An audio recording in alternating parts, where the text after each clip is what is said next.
पीड़ित हैं, कमजोर हैं और जुल्म जाती सह रहे।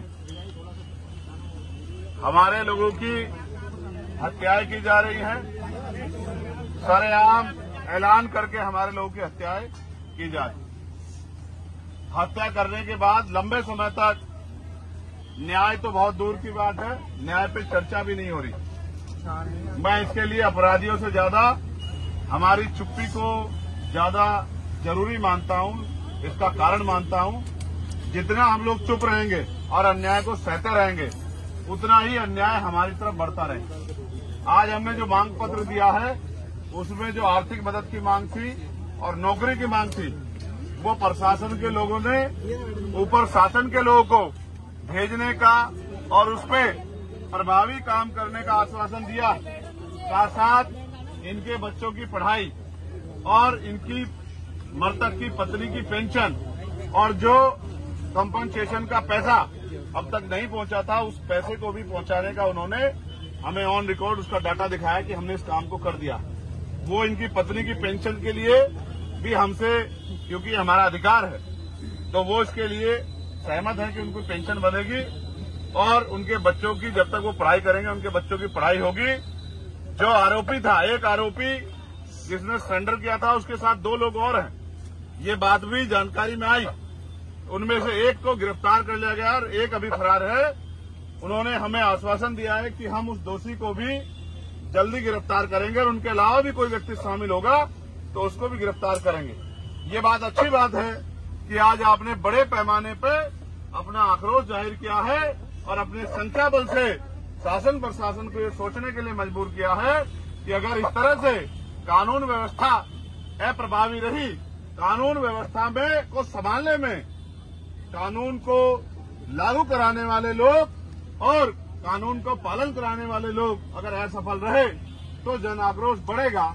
लेकिन मेरा आपसे भी ये कहना है कि आप भी संगठित रहो, आप भी संगठित रहो। जब तक आप संगठित नहीं रहोगे और समाज को साथ लेकर नहीं चलोगे, तब तक मुझे नहीं लगता कि ये हत्याएं बंद हो सकती हैं। हत्या होने के बाद वो आरोपी जेल चला जाए या उसको फांसी की सजा हो जाए, लेकिन उस परिवार का क्या, जिस परिवार से कमाने वाला चला गया है, जिस परिवार का सहारा चला गया है। ये जो माँ बाप यहाँ बैठे हैं, ये उम्मीद से बैठे हैं कि इनके बारे में सोचा जाए, लेकिन आप जानते हो शासन सत्ता उनकी है और उनकी शासन सत्ता में हमारे लोगों की हत्या की छूट मिली हुई है, तो हम क्या करें। मैं आपसे भी कहता हूँ, ये जो नौजवान यहाँ खड़े हैं, जब तक आप अपनी शासन सत्ता नहीं बनाओगे, तब तक ये हत्याएं रुकने वाली नहीं है। आज अपनी ताकत बनाई है नगीना के जरिए, तो आपकी बात मजबूत हुई है, आपकी सुनवाई भी होने लगी है, आपकी बात का दमखम भी बढ़ा है।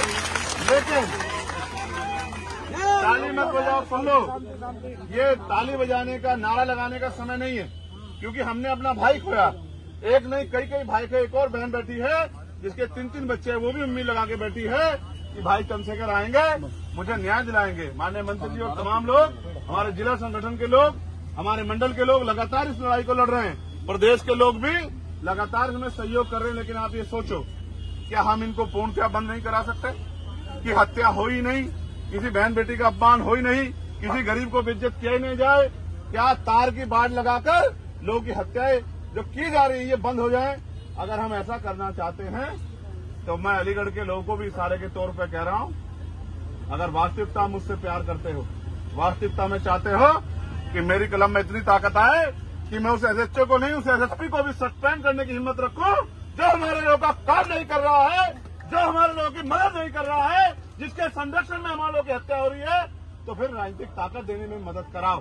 खैर का उपचुनाव आ गया है, मेरे नौजवान साथियों, आज से ही अपनी ताकत बनाने के लिए लगो। और इस बार जब खैर में उपचुनाव हो 6 महीने के अंदर, तो आजाद समाज पार्टी का मेंबर ऑफ असेंबली एमएलए वहां से जीत के जाना चाहिए। यही इस परिवार को सच्ची श्रद्धांजलि होगी और यही हमारी ताकत का बनने का काम यहाँ शुरू होगा। और जैसे हमारी ताकत यहाँ बनेगी, ये गुंडे घरों में घुस जाएंगे, ये गुंडे क्षेत्र छोड़ के भाग जाएंगे, ये गुंडे घरों में दुबक जाएंगे और गुंडागर्दी इनकी गुंडागर्दी हवा हवाई हो जाएगी। ये भी आपको सम्मान से बात क्या करेंगे लेकिन ये तभी संभव है कि जो बिजनौर के लोगों ने करके दिखाया वो अलीगढ़ के लोग भी करके दिखाएं। ये अलीगढ़, इसका इतना बड़ा नाम है और मुझे गर्व महसूस होता है कि यहाँ इतना मान सम्मान आप लोगों ने कमाया है, लेकिन यहाँ इतना बड़ा जुल्म हो रहा है, तो ये चिंता का विषय है और इस चिंता को आपको मुझे समझना पड़ेगा। सिर्फ नारा लगाने से या मोटरसाइकिल दौड़ाने से काम नहीं चलेगा। बिना राजनीतिक शक्ति के हम इनका मुकाबला नहीं कर सकते।